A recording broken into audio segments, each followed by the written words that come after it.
Hello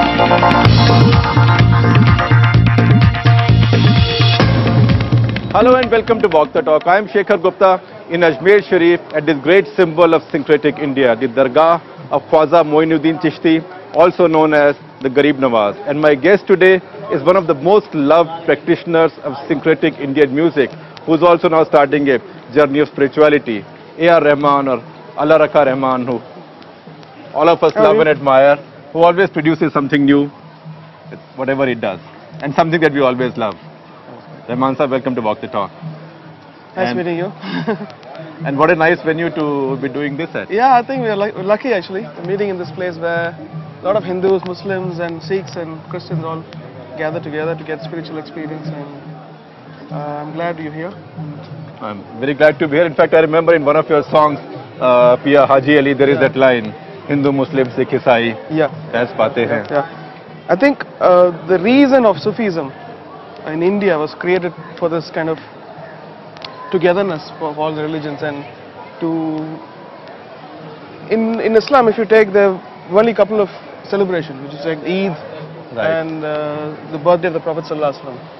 Whereas when you come to Ajmer, then you realize that it's like a celebration which goes for 7 or 8 days. The Urs of Khwaja Moinuddin Chishti.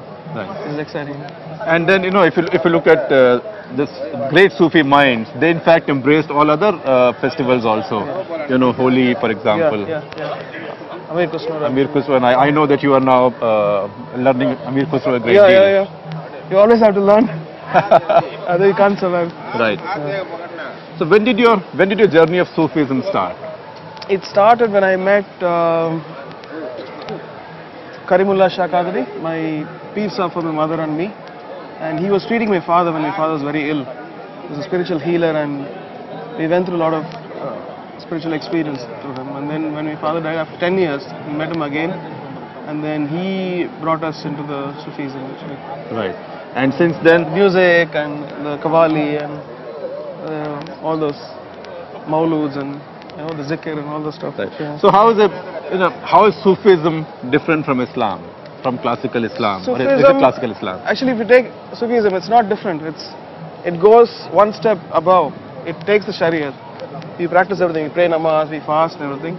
But we go into this world where we want only God's love. Right. It goes beyond it. So it breaks the... When you take a religion, it's like an outer garment. If you don't understand the real soul of it, the real soul of it comes from Sufism. When you know Sufism, then you know what is underneath it. Then it's all about love. Right. But so how is Sufism then able to embrace people from other religions? You know, somebody can be a Hindu, Christian, Sikh, and still follow Sufi saints. It is to... And may not even be very religious. It actually follows the root of every religion. It's about Tawheed. It's about one God. And then when you say one God created everything, then that God, another different God didn't create another human being or from another religion. It believes that every human being on the whole universe, is created by one God. So that element of unity is there already in the hearts of people. There's the same God. You know, are you ever conscious about the fact that you have a Muslim name, you are loved by all of India? In fact, you are one of the two great, if I may use that expression, great national heroes who happen to come from the Muslim minority.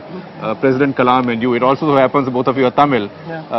Does it ever put some weight of responsibility on your shoulders?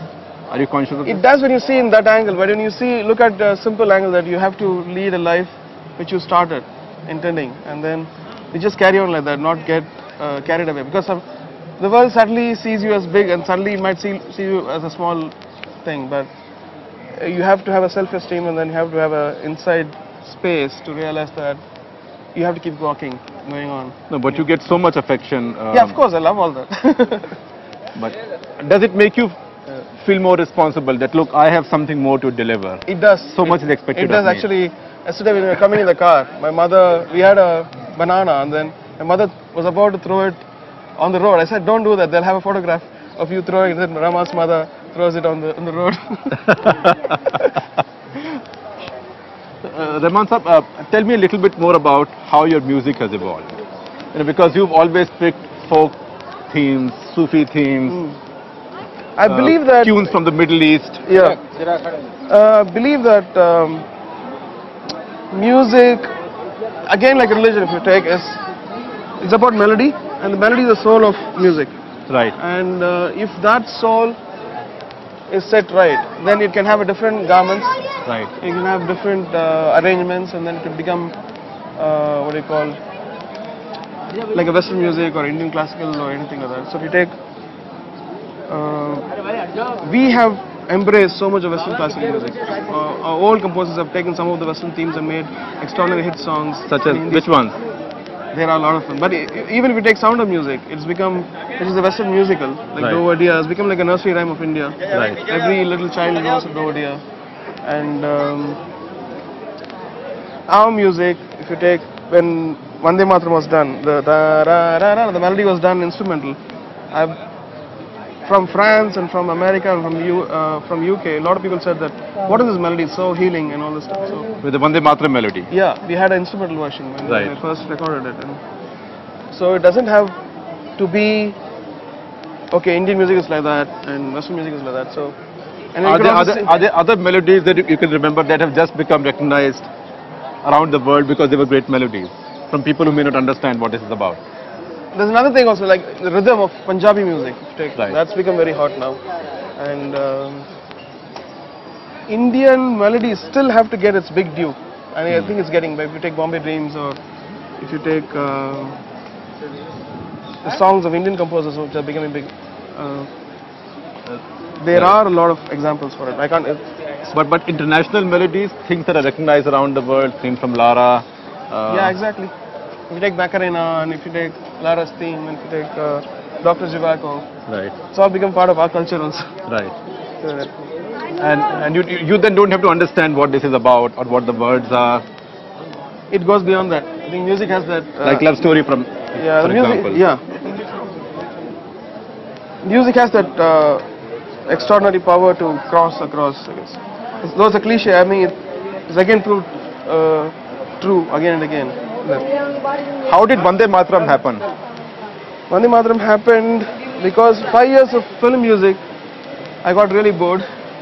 I was doing movies, and then I wanted to do something which was become very close to Indian people, all communities. And I met Bharat Bala, and then we met Mehboob, and then he wrote Mato Jai Salam Vande Mataram, the whole song with Sony, and then the 50th anniversary of India and Pakistan, the independence anniversary, and that happened. And I worked on Nusrat Fateh Ali Khan and that album.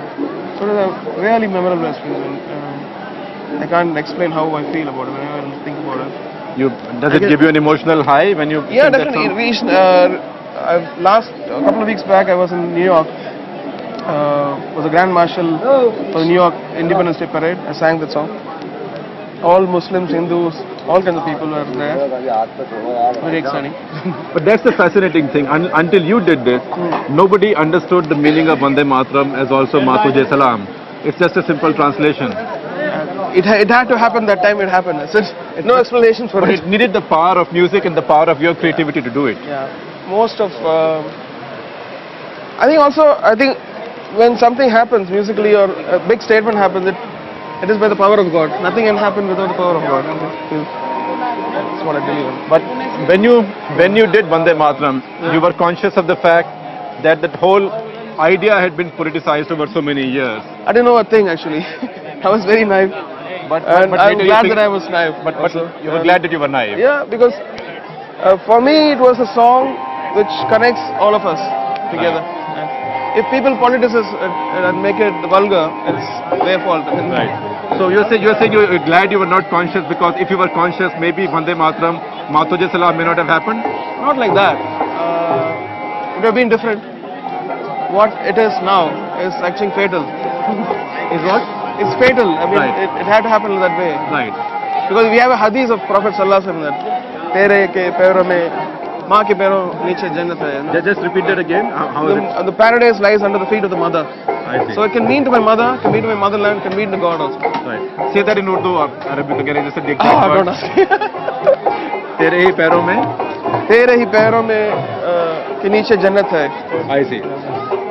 So which in effect philosophically means saying the same thing. Yeah, it is how you understand it. If you make it as an object, you know. So you call God also mother.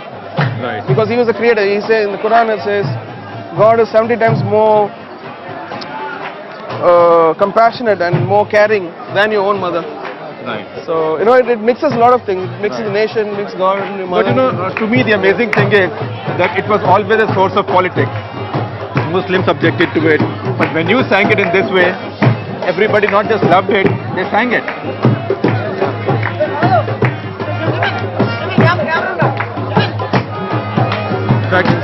So did that surprise you? There's so many things that surprise me, but then I keep going on. But how did that happen? How did you sort of decommunalize or de-venomize this whole idea? I think we all had good intentions. Bharat Bala had good intentions. His wife Kanika had a good intention. And when we did this, it was 50th anniversary of India, independence anniversary. So it all fell into place. In fact, you sang it at on in the Delhi with all the Day. ex-prime ministers present there. Right, right. But do you get how strongly patriotic are you? I mean, what happens when a war like Kargil breaks out? I feel sad when a lot of things happen. I felt sad when Gujarat happened. I felt sad when September 11th happened. I felt sad when Bengal had floods, and I felt sad Gujarat when it had earthquake. Right. And I felt bad when Tamils got kicked out of Bangalore. Right. But it does happen when you see all the innocent people getting killed in But Iraq. do some of these things inspire you to do things? For example, Tamils getting kicked out of Bangalore or Gujarat riots. Did one of these things inspire? Because a lot of the creativity is inspired by times of adversity. The Tamil stuff created the song Tamara Tamara, which was in the Tamil version of Roja. It had about faith. Don't lose faith in humanity. You can still survive. That was inspired by the anti-Tamil riots in Bangalore. Yeah, exactly. And that was used in Roja also. Right. And I am sure the song became equally a hit in Hindi, Karnataka as well. No, it's not. People are not bad. I think it's the trigger bad elements when it triggers. Because you know, the way I see it, you have broken two stereotypes.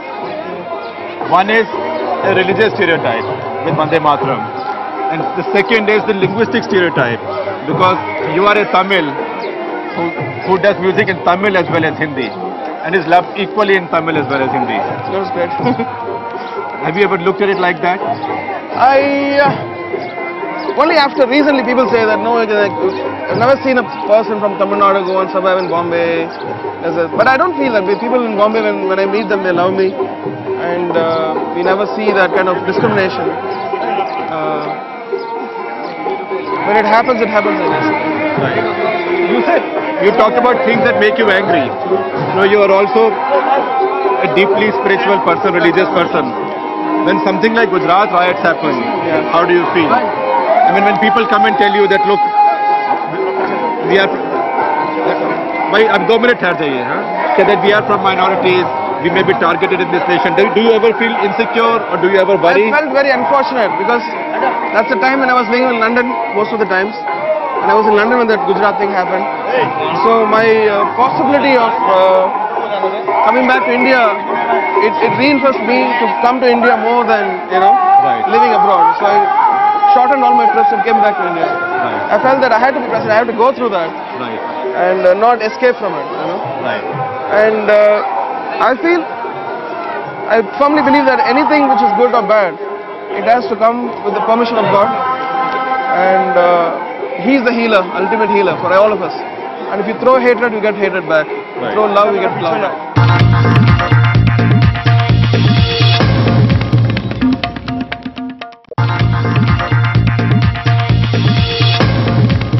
Rahman, you sometimes said that a musician, in order to be able to create a really good composition, needs to create a vacuum around his mind. How do you do that? And does your spirituality help you do that? It's not a general statement. It's about me. It's not about other people. Other people have different ways of creating music. But you For need me, to do that. Because I'm more into Sufism. I kind of create a vacuum with a lot of zikr and stuff, and then get everything out of my mind. Also me, I get myself out. So there's a vacuum, and then the music happens. And how are you able to pick up so much from all over? For example, if a really big hit like Chaya Chaya, it was drawn from Thaya Thaya, which is Punjabi folk, in fact Punjabi folk, Sufi, from a fairly ancient period. How do you do that? It happened when after Nusrat died, I felt I was so inspired by Punjabi music, with Punjabi spiritual music. I asked my friend in Bombay, Bishop, to send me some lyricists who can write Punjabi. So he sent Sukhwinder Singh then, and the first time I met him, we worked on a film called Takshak. And meanwhile, when he was writing lyrics for that, I asked him, do you have any Sufi line? And then he said, I have Baba Bulle Shah's line, Thaya Thaya. And then we just did a groove and finished the song. I played it to Mani Ratnam and then he loved it, and then Gulzar Saab changed it to Chaya Chaya, and the song which is right now. So there. did you listen to the original Thaya Thaya sung by No, Amita never, Praveen or? never.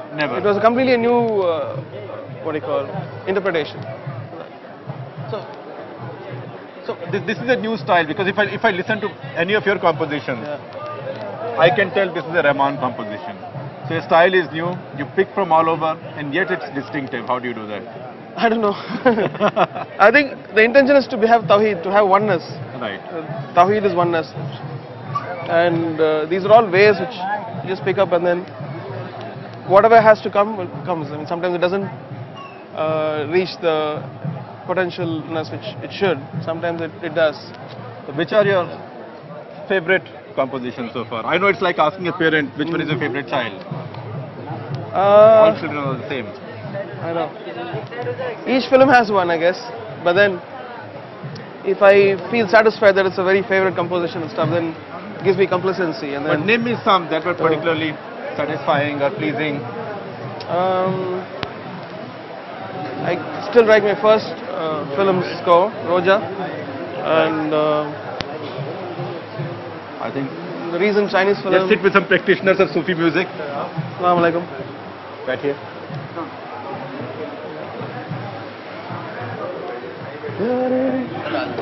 Which one are you saying? Your favorite ones? Some of the compositions of the Chinese film, which I did last year. Chinese film? Yeah. And most of the Mani Ratnam movies I've done, I like Tal, then I like... But of the movies that we know, name your immediately the five that come to your mind immediately. It doesn't come to me. Because you sometimes say that the best compositions are the ones that you struggle the most doing. Yeah. So most of the times, like in Satya, there was a song called Sakire. We did the whole song and then felt it was too slow, and then we added that other section which is called Satya. Right. And then that happened. Right. And this mixing of, say, something from the Middle East, something from deep Punjab, something from the southern folk music. How do you do that? I mean, is your mind just an encyclopedia of all music, or because you have a library? How do you do that?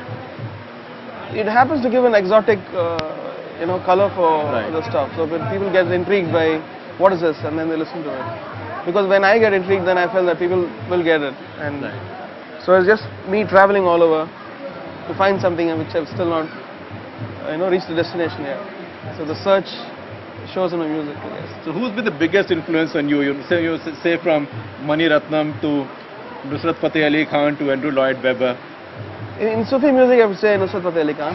And then for me, for the trend which I'm right now doing, which is doing something soulful and different, which came from Mani Ratnam's intentions.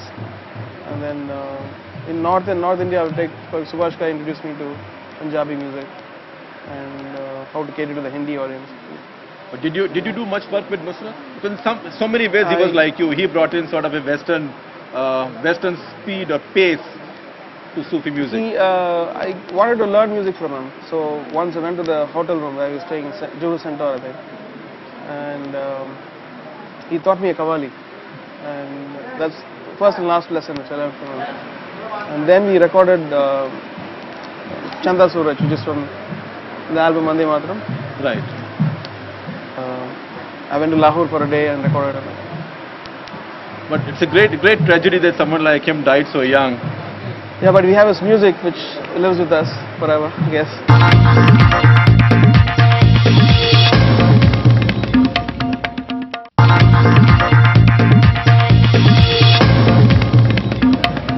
from Mani Ratnam to Nusrat to now and to Lloyd Webber. What are you learning now doing Bombay Dreams, Lord of the Rings? The main thing is coming from South India, you know, when everything's in a shell, from what was for me in a shell, I was playing for Malayalam, Tamil, then moving into North Indian music and getting introduced to an audience whom I never knew about before. Then slowly moving to London and slowly now into USA. It takes me time to settle down and say, where am I? What am I doing?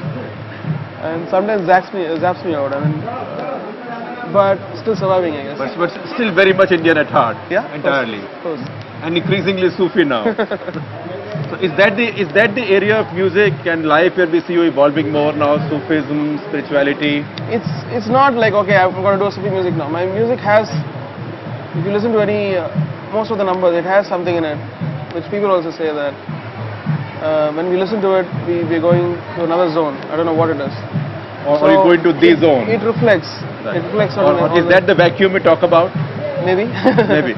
It's an interpretation which people. So Rahman, since you are talking so much about Sufi music, we can't let you go without letting us hear at least a line from it. Why don't we give you the harmonium? Can I? DJ zara.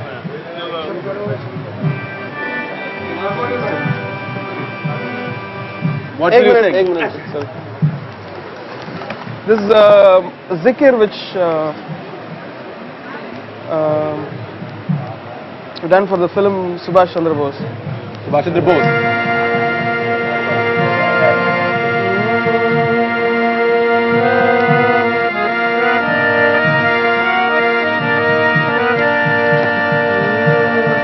Hasbi Rabbi Jallallah ma fi qalbi ghayrullah Noor Muhammad sallallahu la ilaha illallah Hasbi Rabbi